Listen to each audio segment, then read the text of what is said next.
स्नातक प्रथम वर्ष प्रथम सेमेस्टर के प्यारे छात्र एवं छात्राएं,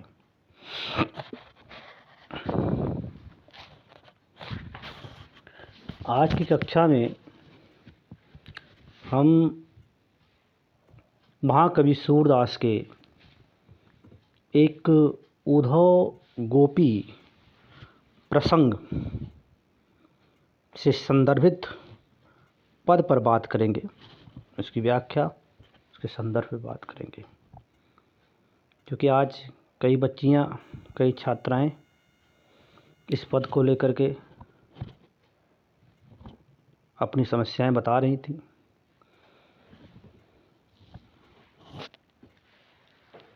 सबसे बड़ी बात तो ये है कि बच्चों में जो अकुलाहट दिख रही है, जो व्याकुलता है, वह यह दर्शाता है कि छात्र पढ़ रहे हैं। जब पढ़ेंगे तो समस्याएं आएंगी, और फिर समस्या जब आएगी तो आप अपने अध्यापक के पास जाएंगे और फिर उस समस्या का समाधान होगा। नई शिक्षा नीति का जो प्रथम उद्देश्य है वो यही है कि छात्र अपने विषय के जो ज्ञान के क्षेत्र हैं उससे संबंधित चीज़ों के अध्ययन में ईमानदारी से लगे। इसीलिए तमाम ऐसे कार्य नई शिक्षा नीति में दे दिए गए हैं जो छात्रों को व्यस्त रखेगा और उन्हें पढ़ने के लिए बाध्य करेगा। अच्छा लग रहा है, बच्चे पढ़ रहे हैं तो सवाल उनके जहन में आ रहा है। लेखकी कार्य के लिप्तता के कारण समय कम मिलता है, फिर भी छात्रों को जो भी मदद करते बनता है, करने से एक आत्मीय सुख मिलता है। तो आज हम महाकवि सूरदास विरचित यह उद्धव गोपी प्रसंग से संबंधित पद को पढ़ेंगे।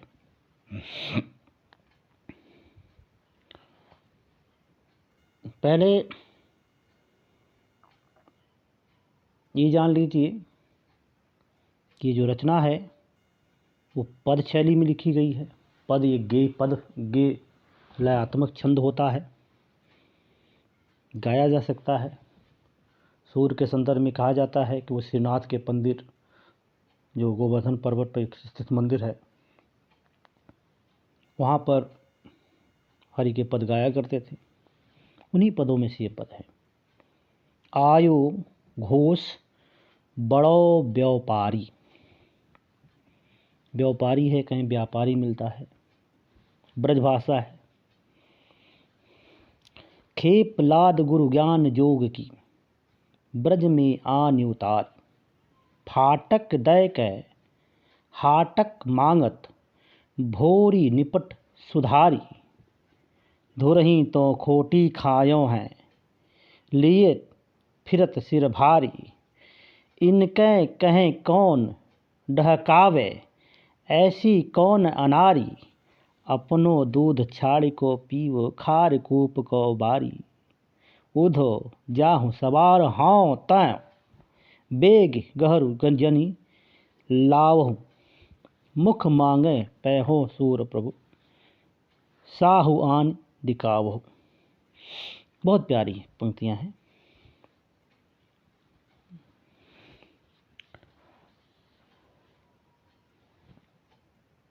जब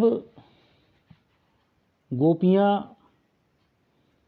कृष्ण के वियोग में व्याकुल रहती हैं, अन्न और जल त्यागने लगती हैं, प्रलाप करने लगती हैं, और इसकी जब सुधी, इसकी खबर, इसका समाचार जब कृष्ण को मिलता है तो वो अपने अनन्य मित्र बृहस्पति के योग्य शिष्य उद्धव जी को योग और ज्ञान का उपदेश देने के लिए ब्रजमंडल में भेजते हैं। उद्धव जिन्हें अपने योग विद्या का, योग ज्ञान का बहुत ही घमंड था, तो उन्हीं से गोपियाँ कह रही हैं कि आयो घोष बड़ो व्यापारी। घोष अहीरों का जो गांव होता है, ग्वालों का जो गांव होता है, उसे घोष कहते हैं। तो गोपियाँ कहती हैं कि इस ग्वालों के गांव में एक बहुत बड़ा व्यापारी आया हुआ है। व्यापारी कैसे बड़ा है?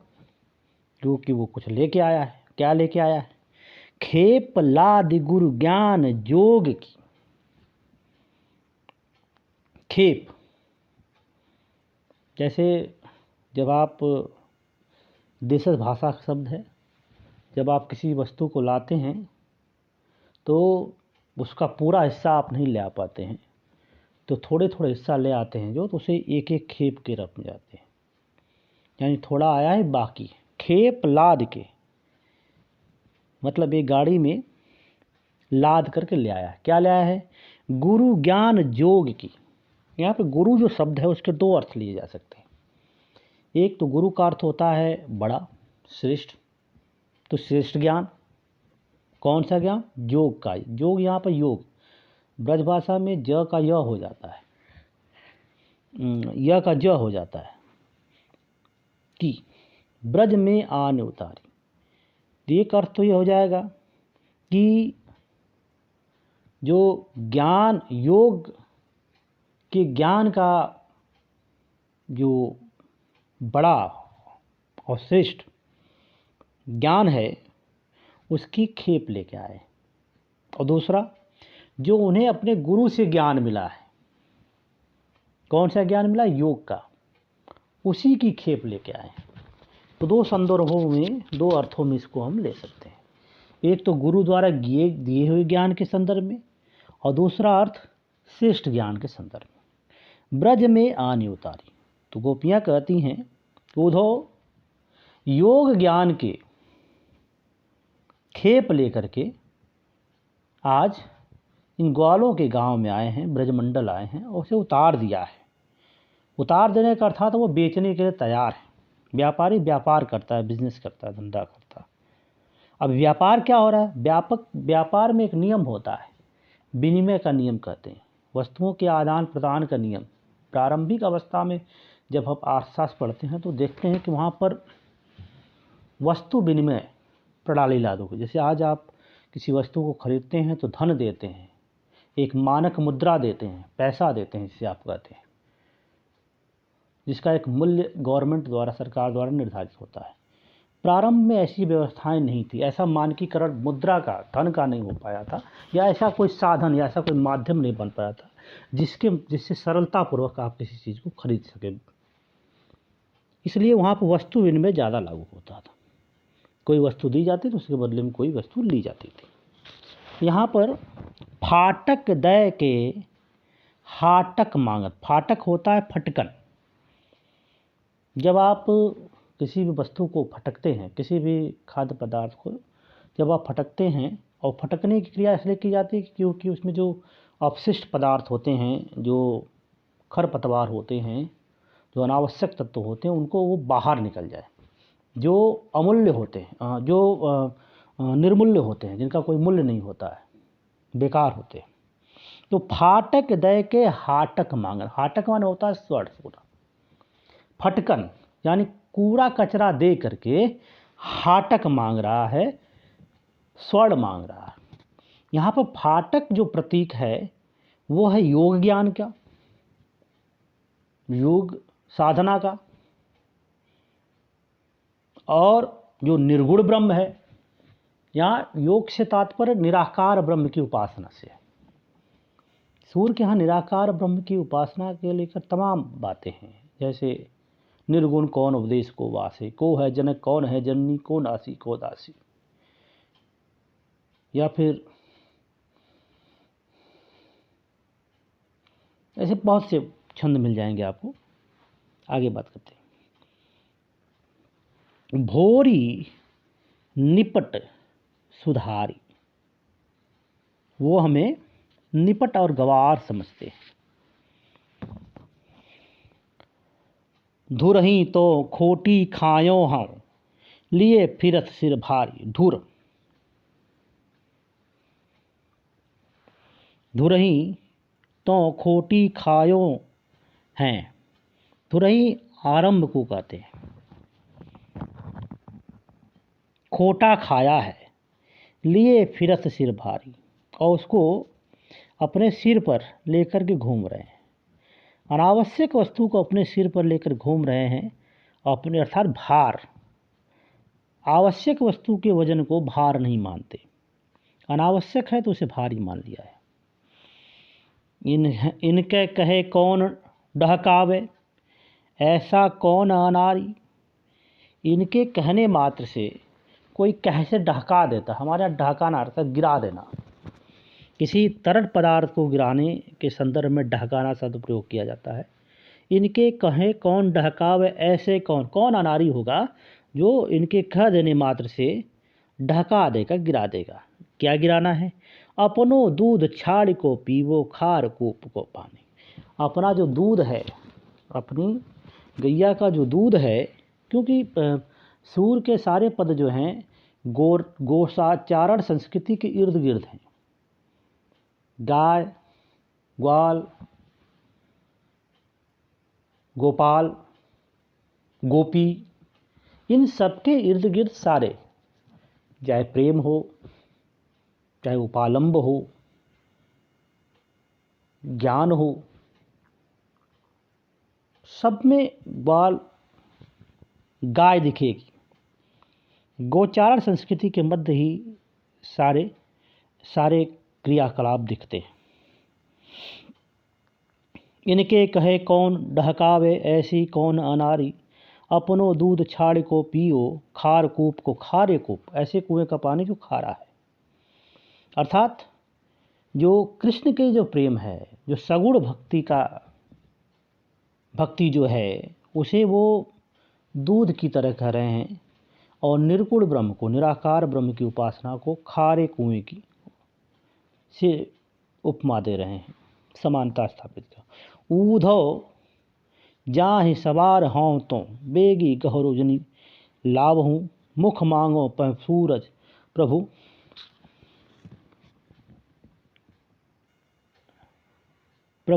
साहू आन दिखाओ।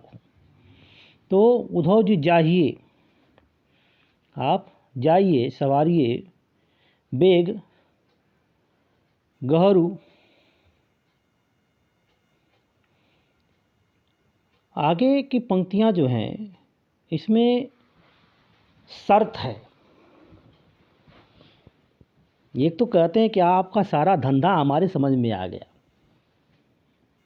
लेकिन फिर भी ठीक है, आपकी जो वस्तु है, योग साधना की जो वस्तु है, हम ले लेंगे, खरीद लेंगे, उसका विनिमय कर लेंगे, लेकिन हमारी शर्त है और उसको आप जल्दी पूरा करिए। तो उद्धव जाओ सवार हों तो, उद्धव जी जल्दी जाइए, हम आपकी बात मान जाएंगे।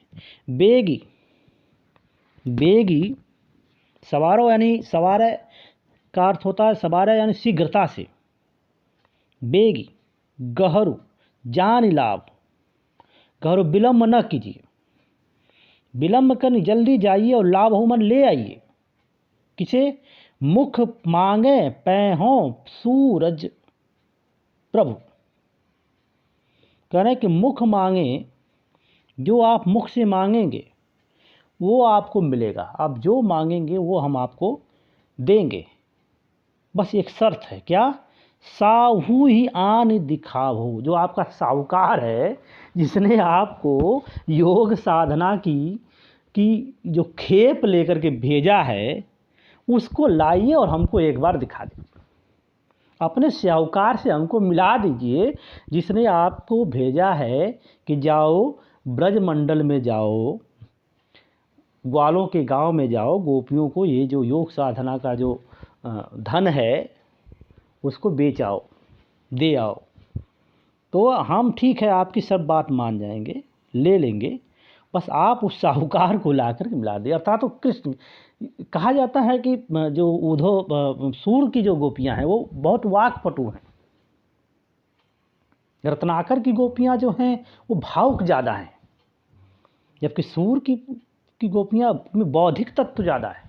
तो कितनी चतुराई से कहती हैं कि हमें कृष्ण से मिला दीजिए, फिर आप जो कहेंगे हम करने के लिए तैयार हैं।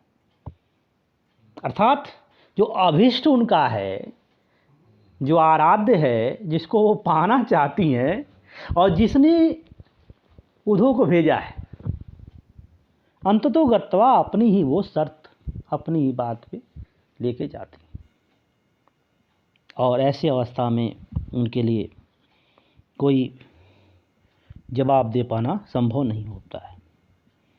तो बच्चे संदर्भ को लेकर परेशान थे, संदर्भ कैसे लिखेंगे। तो संदर्भ लिखते समय सामान्यतः 2-3 चीज़ों का ध्यान रखना चाहिए। पहला, छंद है, पद है, कवित्व है, क्या है। जैसे पूरा पद अगर आपको परीक्षा में पूछ दे तो पूरा पद लिखेंगे। पद का थोड़ा हिस्सा अगर पूछ दे तो पद्यांश शब्द प्रयोग करेंगे। तो आप लिख सकते हैं कि प्रस्तुत पद या पद्यांश। महाकवि अपनी अंधी आंखों से वात्सल्य का कोना कोना झांक आने वाले श्री सूरदास जी विरचित है। यह पद प्रसंग में जब लिखिएगा, यह पद उद्धव गोपी प्रसंग से अवतरित है, जिसमें गोपियाँ उद्धव को बड़ा व्यापारी जो ग्वालों के गांव में योग और या निराकार ब्रह्म की उपासना की खेप बेचने के लिए आया है। और बहुत चतुराई से गोपियाँ उद्धव से कृष्ण को या कृष्ण से मिलाने की शर्त रख देती, और इस प्रकार से उद्धव को निर्वाक कर देती हैं, मूक कर देती हैं। ये प्रश्न व्याख्या आप लिख सकते हैं। काव्यगत सौंदर्य में कुछ चीज़ें लिख सकते हैं। प्रस्तुत छंद में सूर की गोपियाँ वाक्पटु लग रही हैं, या प्रस्तुत छंद में घोष ज्ञान को, निर्गुण ब्रह्म को खेप की तरह दिखाया है, या उसे फाटक कहा है, और सगुण ब्रह्म यानी कृष्ण को हाटक स्वर्ण कहा है।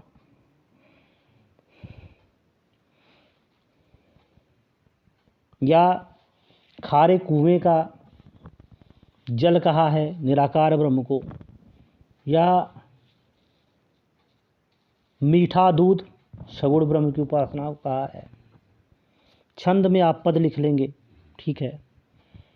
अलंकार में प्रथम की जो 2 पंक्तियां हैं उनमें रूपक का, जैसे आयो घोष बड़ो व्यापारी, घोष बड़ो व्यापारी, तो यहाँ पर रूपकत्व की अवधारणा देखने को मिल रही है। फाटक दय हाटक मांगत दृष्टांत है। उसी तरह से अपना दूध छाड़ कर पीवे खार कूप को पानी, यहाँ पे भी दृष्टांत है। ये अलंकार योजना हो जाएगी।